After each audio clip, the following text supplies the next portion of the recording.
taking a look at the third part, and what I've divided up into three parts, but the last part of Gilgamesh, and really I would say the most famous part, and also the part that has struck people as being most powerful, because it's about death.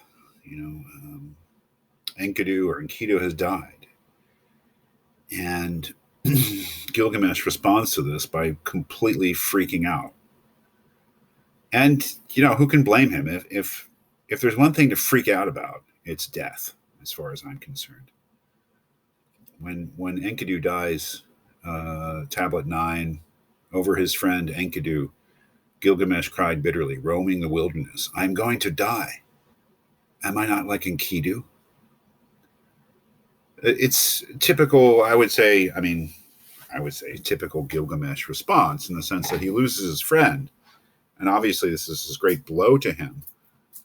But you have to wonder what his thinking is, because immediately he begins to think about himself. That is, the death of Enkidu reinforces or makes real mortality, his own mortality. The fact that he, Gilgamesh, will also die. And like the hero he is, he's not going to lay down and take it. He's going to try to do something about it. But that is, when he realizes after Enkidu dies, and he says, well, if Enkidu died, maybe I guess I'll die too. That he sees this as a problem to be solved. His immediate response isn't to say, well, death is a necessity, even for one such as me. We all must meet our end. No, he fights against it. And maybe there's something really admirable about that. And so he goes on this adventure. He goes off into the wilderness, lives like a wild man, like Enkidu. He's really mourning. There's no question that he's mourning for Enkidu.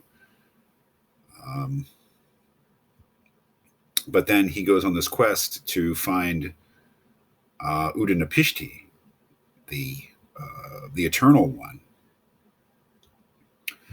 and find out how Udinapishti was this guy who has been given the gift of eternal life. He's deathless. He goes on this adventure to find him, and it's just like on the other side of the sun or something. This is a wild story. It's great, a wonderful story. And he's relentlessly tracking down this guy because he's trying to cheat death. He's trying to avoid death. He is protesting against the ultimate injustice of being a human being. And that is, we're mortal, we die, he may say. So he goes on this crazy adventure, this crazy, journey, and finds Udinapishti. And is told by him, it's not going to happen, man. It's a little bit fuzzy to me, frankly, like what Udinapishti's explanation is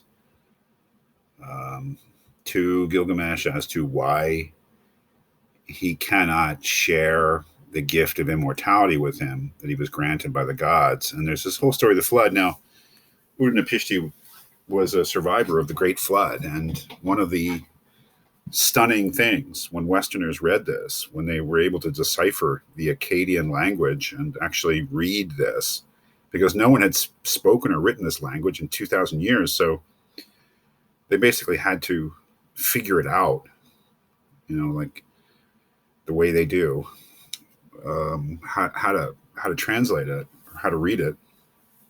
But once they did, and they saw that there was basically the Noah story here, people were shocked. People were shocked that the Noah story was apparently based upon an earlier Babylonian story about a man who builds a ark and survives the flood, just like he's just like Noah, and a description of the building of the ark, just like Noah. It's kind of undeniable that the Noah story was based upon this earlier Sumerian story of the flood. And again, I'm a little bit fuzzy as to why what the explanation is, that what happened to Udinapishni in terms of his immortality is not something that could be done for anybody else. But basically, he tells Gilgamesh, "It's not going to happen, man. You are mortal, and there's nothing you can do. You are going to die, and you're going to have to accept that." And does Gilgamesh actually accept it? Well, not exactly.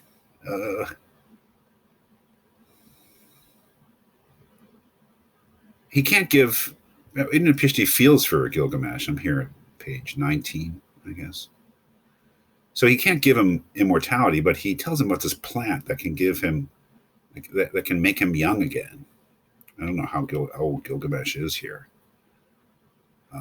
As a kind of a second best, and he gives him this plant that'll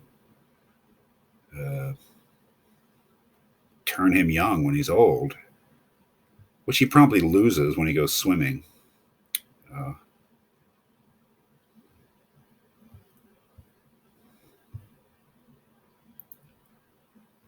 But I mean, you can see that.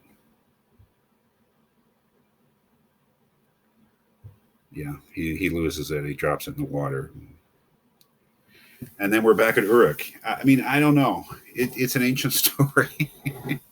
It's, I don't know. I guess we have to sort of fill in exactly what the effect is on Gilgamesh, that he has to just accept his mortality, that he's up against this foe, death, that even Gilgamesh, cannot defeat. It's an incredible story. It's a great story, and like most great stories, it's got craziness. It's like the stories of the Old Testament, like the stories in Homer, like the stories of Sophocles. There is a shocking, crazy, funny, but also profound things that happen, and they're just really wonderful, I think.